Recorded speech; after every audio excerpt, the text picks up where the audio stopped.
진실을 파헤칩니다. 진짜 뉴스와의 정면 승부. 신율의 뉴스 정면 승부.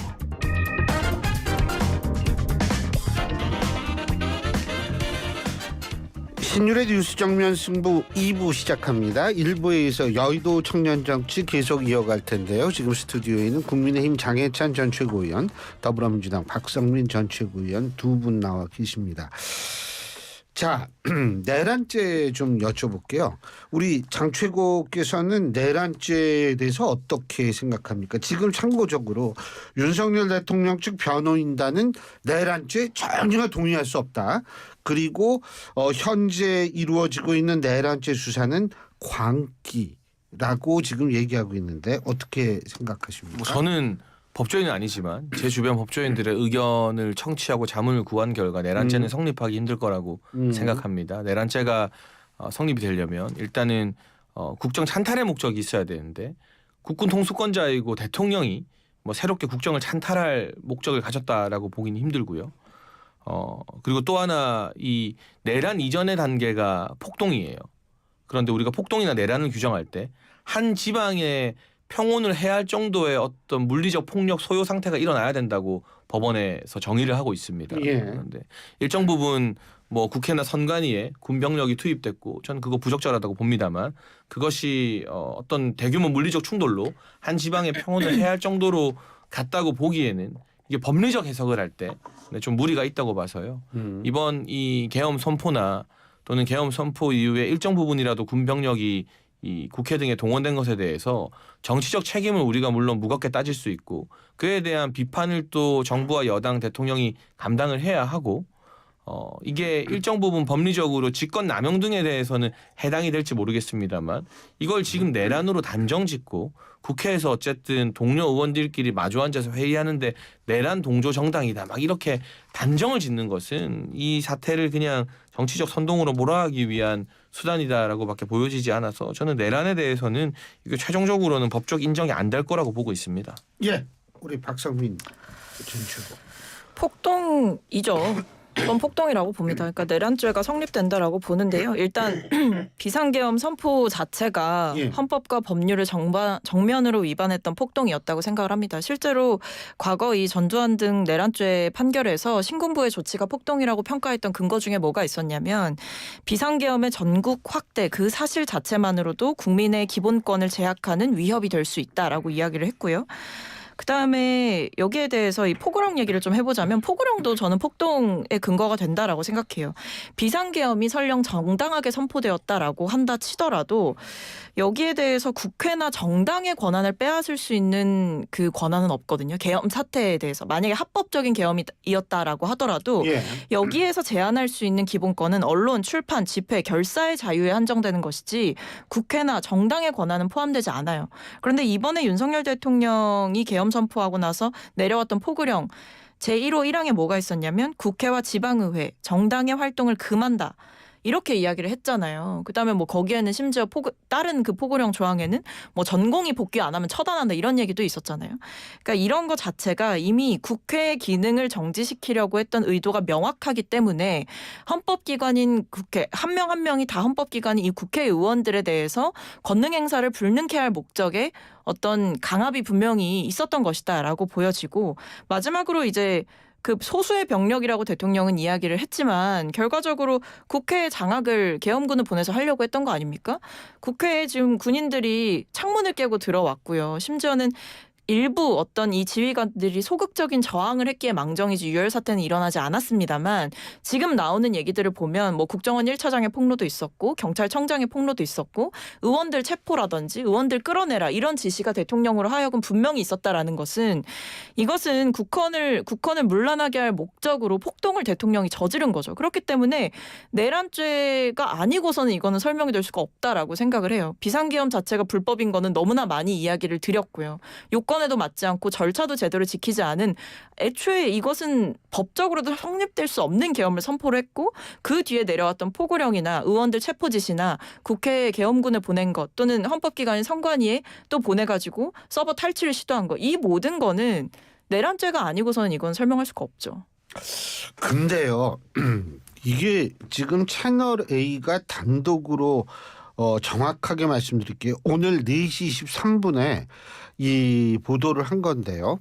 한동훈 전 국민의힘 대표가 비상계엄령 선포 당일에 국회에 가면 목숨이 위험하다라는 전화를 받았던 사실을 최근 주변에 밝힌 것으로 파악됐다. 이런 보도가 있거든요.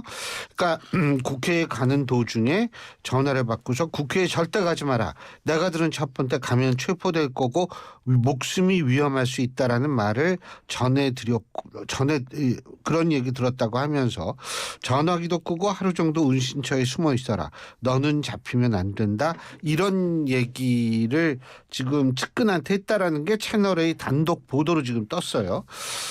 근데 이게 이제 그 김어준 씨가 뭐 국회에서 뭐 사살 뭐 암살좀 뭐 이런 그러니까 이거 어떻게 보세요? 우리 장해찬 최고위원. 사퇴했으면 좀 며칠이라도 좀 진중하게 있었으면 좋겠습니다. 이렇게 구질구질하게 언론 플레이하지 말고. 이 의원들 단체 텔레그램방 누가 캡처해서 한겨레에 기사 냈더라고요. 그거 누가 캡처해 줬겠습니까? 친한계 의원들이 내용이 뭐예요? 뭐 한동훈 대표는 국회 본회의장으로 모이라 했다. 한동훈 대표의 지시가 올라온 그 의원 단톡방인데 거기는 국회의원 아니면 못 들어가거든요. 그걸 캡처해서 한겨레에 기사 준 사람 한동훈 대표 따르는 국회의원이겠죠.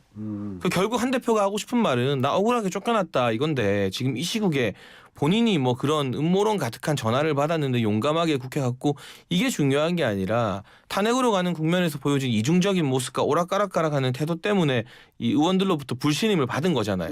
그럼 제발 좀 이런 뻔히 보이는 또 그 채널A 또 그 기자입니다.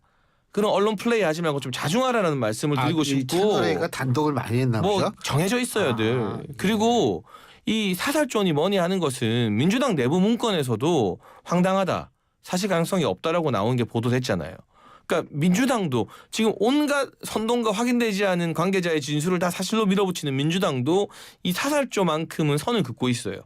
또 이거를 뭐 일부에서는 미국 대사관 아니냐 했는데 미국 국무부에서 공식 입장을 내서 우리는 그런 사실 전혀 모른다. 예. 그리고 김어준 씨에 대해서 한국에서 법적 조치가 필요하다는 말까지 했습니다.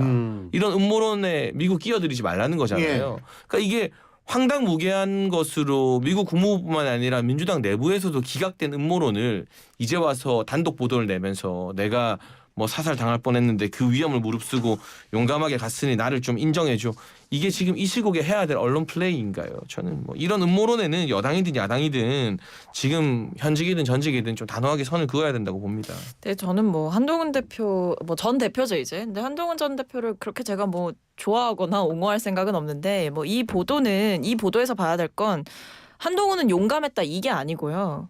대통령이 이 계엄을 선포하고 나서의 그 목적, 계엄 선포의 목적 중에 분명히 의원 체포라는 게 있었다라는 거를 봐야 되는 거죠. 정치인 체포가 목적이었다라는 걸 봐야 되는 거죠. 그러니까 되게 중요한 부분이거든요. 이게 내란죄가 성립되냐 마냐의 부분에 있어서 이 정치인들, 주요 정치인들, 여야의 주요 정치인들 또는 국회의장까지 그 체포 명단에 있었다라는 얘기가 있잖아요. 실제로 그런 지시를 받았고 방첩사령관으로부터 명단을 들었다라는 경찰청장의 폭로도 있었고 그중에 여야 정치인들이 있었다라는 거는 분명한 거거든요. 거기에 이제 한동훈 대표도 이제 그런 여러 가지 이야기의 신빙성을 더해주는 이야기를 한 거죠. 그러니까 오죽하면 그날 이 국회의원들이 본능적으로 위험을 감지하고 한동훈 대표가 원래 본회의장에 못 들어오는데도 불구하고 안으로 들어오라고 해라 이렇게 얘기를 했겠습니까? 그러니까 그날 계엄은 대통령은 정당했고 절박했고 어떤 뭐 소수의 군인을 보낸 것뿐이지 그게 어떤 위협할 목적이 없었다라고 뭐 질서 유지를 위함이었다라고 하지만 우리는 모두 알고 있어요. 그날의 목적은 본인이 그렇게 반국가 세력이라고 주창했던 본인에게 비판하고 비판적인 정치인들을 가두려고 했던 거, 체포하려고 했던 거, 그다음에 본회의 자체를 무산시켜서 계엄 해제를 막으려고 했던 목적성이 명확하다. 그 점에서 대통령의 내란죄가 분명하다라는 것을 어떻게 보면 지금 한 번 더 인증해 준 꼴이 되고 있다고 생각합니다.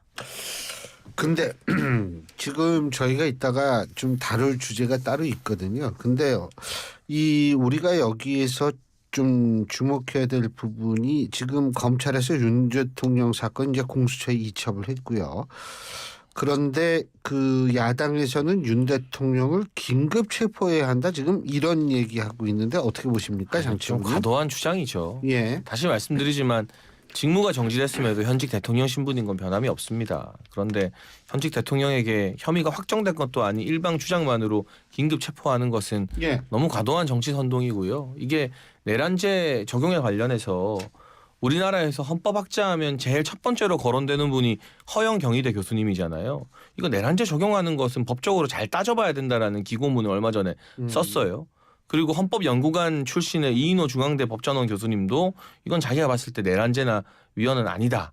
뭐 일부 법을 어겼더라도 그것이 곧바로 위헌이나 내란죄로 연결되는 것은 아니다라는 이견을 나타내는 저명한 헌법학자나 교수님들도 많습니다. 이분들이 정치 성향이 결코 보수거나 국민의힘이랑 뭘 하셨던 분들은 아니거든요. 신윤 교수님 잘 아시겠지만. 그러면 이게 확정 안 된 상태에서 이걸 내란죄로 사실상 유죄 추정을 해서 뭐 긴급 체포니 뭐니 하는 것 자체가 저는 헌법상 대통령 직위의 어떤 권한을 초월한 일인 것 같아서요. 적법한 절차대로 수사나 조사는 필요하다고 생각합니다. 그리고 법적으로 이걸 규명할 필요가 있죠. 헌법재판소뿐만이 아니라 사법부에서도. 그러나 이걸 월권에서 마치 모두 다 긴급 체포하는 것처럼 대통령까지 긴급 체포해라. 그럼 민주당이 원하는 건 탄핵 심판 이전에 대통령을 체포하고 구속된 상태에서 사실상 탄핵을 확정지어서 그냥 분위기로 그 헌법재판소 탄핵 심판을 몰아가겠다는 거예요. 저는 권한대행 체제에서 차분하게 우리가 법적인 절차들을 지키면서 대통령도 또 무죄 추정의 원칙을 적용받으며 변론을 할 권리가 있기 때문에 이 탄핵 심판 또한 번갯불에 콩 구워 먹듯이가 아니라 굉장히 절차대로 차분하게 진행돼야 된다고 생각합니다. 예. 근데 뭐 지금 체포영장 청구도 실제로 수사기관들이 검토를 하고 있어요. 왜냐하면 윤석열 대통령이 지금 버티기 전략에 들어갔다라는 해석이 좀 대다수가 그렇게 이야기를 하고 있고, 사실상 어떤 뭐 출석 요구라든지 아니면 심지어 지금 대통령과 관련된 여러 가지 사안들을 확인하기 위해서 어떤 압수수색을 하거나 대통령을 정면으로 겨냥해서 어떤 자료를 받아내려고 할 때 지금 번번이 가로막히고 있는 게 사실이거든요. 뭐 군 주요 지휘부나 계엄의 주도적인 역할을 했던 인사들이 지금 어느 정도 신병 확보가 된 것은 사실이나, 사실 대통령을 향한 직접적인 수사에는 계속해서 차질을 빚고 있는 게 맞아요. 그러니까 지금 어제만 본다라고 하더라도 뭐 대통령 경호처에서 계속 막고, 아니면 뭐 이미 제출 자료 일부만 받는다고 그게 어떤 확인하려고 했던 그 수사기관의 목적이 달성되는 게 아니지 않습니까? 그렇기 때문에 지금 출석 요구도 계속 보내고 있고, 근데 출석 요구를 몇 번 더 해보고 더 이상 만약에 응하지 않는다라고 한다면 영장을 청구해서 체포하는 방안도 검토하고 있다라고 하니까, 대통령은 더 이상 버티지 말고 본인이 얘기했던 대로 법적인 책임 회피하지 않겠다라고 했으면 떳떳하게, 본인이 그렇게 떳떳하다고 한다면 가가지고 조사를 받는 게 맞죠. 근데 이 요새 말이에요.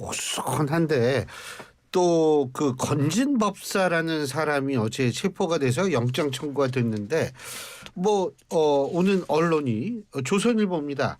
아침에 뭐냐면 황금폰 이어서 법사폰 뭐 이렇게 지금 나오고 있는데, 자 이거 어떻게 보십니까? 일단 건진법사라는 사람은 대선 과정에서 완전히 배제가 되어서 그 이후에 영향력을 행사한 적이 없고요. 예. 이번에 긴급 체포된 또 영장이 청구된 발부가 될지는 모르겠습니다만 2018년도 지방선거 관련된 예. 것입니다. 근데 2018년도면 아시다시피 윤석열 대통령이 정치권에 발을 들이기도 한참 전이죠. 예. 그러니까 이게 대통령과는 전혀 무관한 사안이다라는 점을 말씀드리고, 제가 취재한 바에 따르면 이게 남부지검에서 다른 사건으로 구속 수감된 피의자가 코인 맞아요. 사기 네. 하다가 이게 이제 어떻게 연결이 된 모양입니다. 그 코인 사기 관련된 피의자가 이 건진법사라는 분의 심부름을 하던 사람인가 봐요.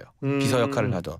근데 이 사람이 자기 형량 일종의 플리 바게닝 하려고 몇 달 전에 제보한 거래요. 근데 남부지검이 그걸 묵히다가 이제 탄핵 국면에서 대통령의 권력이 뭐 떨어졌다 생각하니까 이걸 긴급 체포한 건데요. 아무튼 이게 뭐 이 갑자기 드러난 건 아니고 몇 달 전부터 제보가 있었던 거라 남부지검에서도 어느 정도 증거 수집을 저는 충분히 했을 거라고 보고요.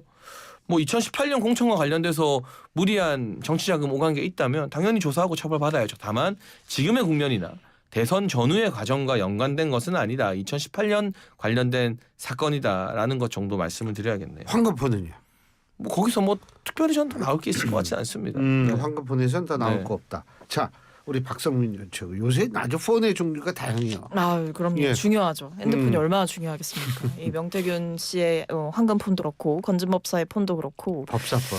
예. 법사폰도 전 중요할 거라고 봐요. 왜냐하면 뭐 명목은 어쨌든 이렇게 뭐 갑자기 검찰이 한 데에는 뭐 배경은 2018년 뭐 지방선거다라고 하지만 사실 이것은 일종의 시그널이다라고 봅니다. 김건희 여사를 향한 어떤 여러 가지 수사들이 더 진전될 수 있을 거라는 일종의 시그널이다라고 보고 있는데 결국에는 우리가 지금 어떤 이 비상식적인 계엄 사태와 탄핵 그 이후의 국면에서 너무나 이제 바쁘고 정신이 없기 때문에 잊고 있었지만 그 이전에 우리가 여기서 계속 얘기했던 거 뭐였냐? 명태균 게이트였거든요.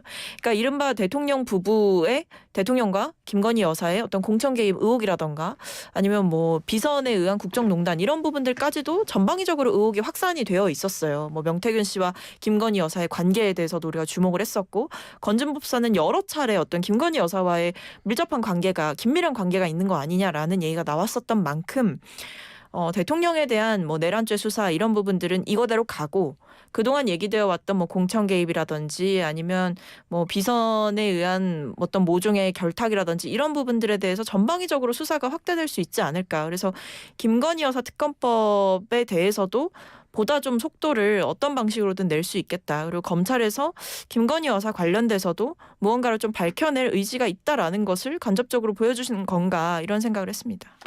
근데 저는 그 건진법사라는 사람 얘기하면서 2018년에 그 선거에 관련해서 뭐 일종의 돈을 받았다 이거 아닙니까?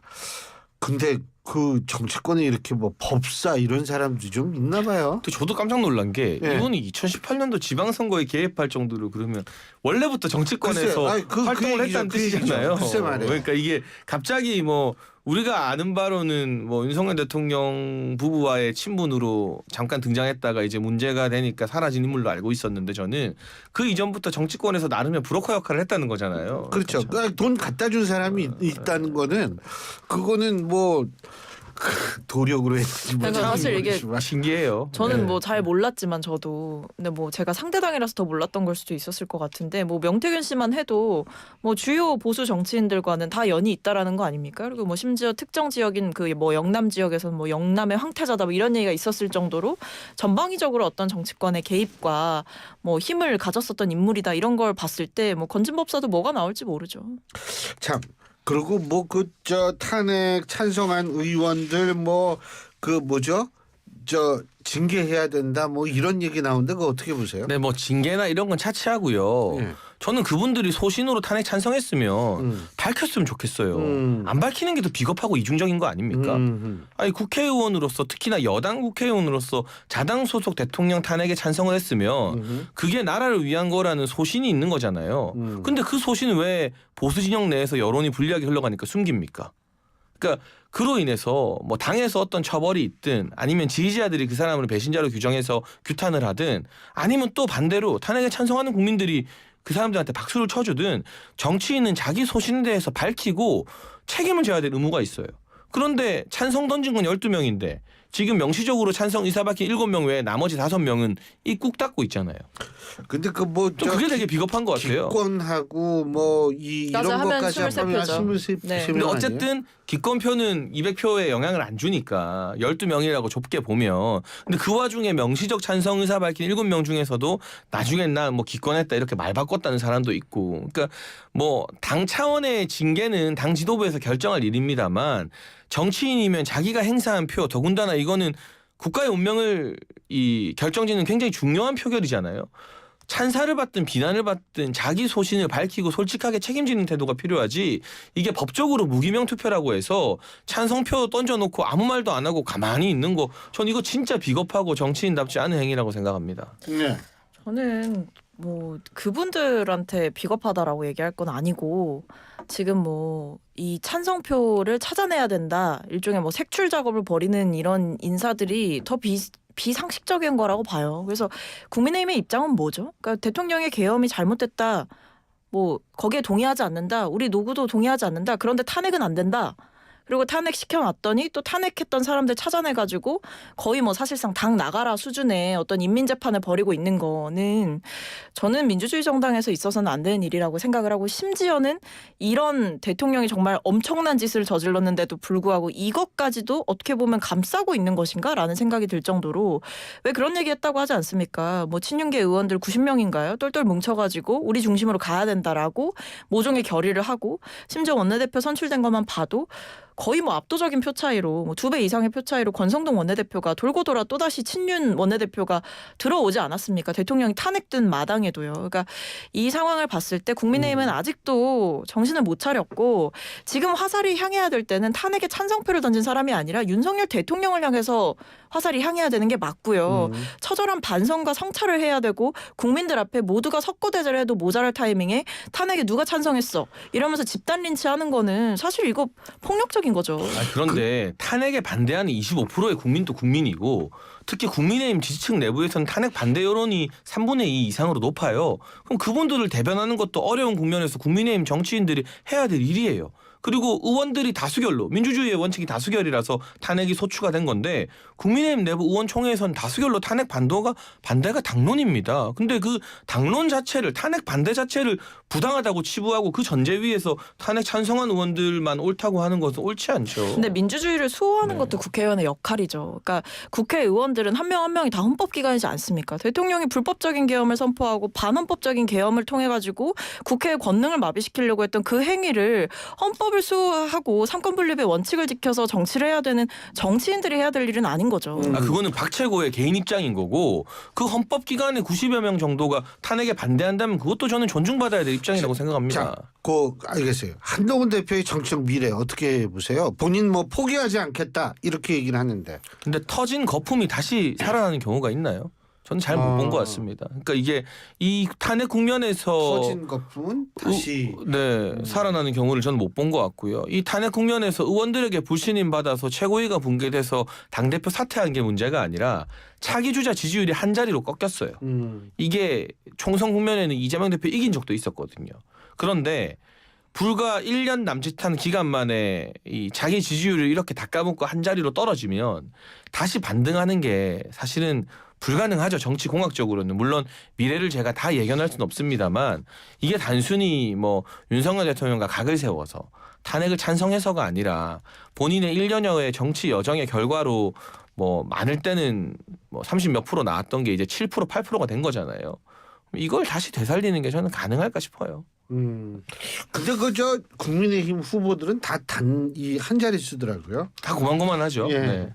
예, 말씀하세요. 저는 근데 한동훈 대표 같은 경우에는 뭐 저도 제가 아까 이제 앞서도 그렇게 좋게 안 본다라고 말씀드린 게 좀 꽝이 나온 복권이다라고 생각을 해요. 그러니까 국민의힘에서 처음에 한동훈 대표를 이제 등판시킬 때 비대위원장으로 부르고 당대표가 뭐 되고 할 때는 좀 기대가 있었던 거죠. 근데 사실은 좀 정치력이 부족하다라는 게 저는 이번 국면에서 많이 보여줬다고 생각하고, 처음에 대처는 초동 대처는 잘했는데 이번 계엄 사태에서 입장을 빨리 냈잖아요. 이거는 동의할 수 없다라고. 근데 그 뒤에 갑자기 뭐 한덕수 총리를 당사로 불러가지고 둘이 뭐 서가지고 이렇게 마치 대통령 권한을 나눠먹기 하는 듯한 그런 모습을 보여주고, 탄핵에 대해서도 오락가락하면서 사실 1차 탄핵 소추안 표결 때는 이게 안건이 폐기되게 한 데에는 한동훈 대표의 책임도 크다고 생각합니다.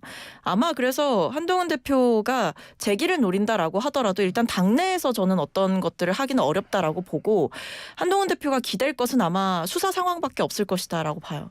그러니까 수사 상황에서 어떤 대통령에게 굉장히 좀 좋지 않은 것들이 계속해서 나오고, 국민의힘 내부에서도 더 이상 어떤 대통령을 옹호할 수 없는 것들이 더 나왔을 때, 뭐 지금도 저는 불가능하지만 하고 있다라고 보는데, 어쨌든 그런 것들이 나오면 한동훈 대표가 입장을 내기 시작하지 않을까 싶습니다. 저 표현 좋네요. 터진 거품보다 꽝이 나온 복권이라는 거. 네, 감탄해가지고. 네.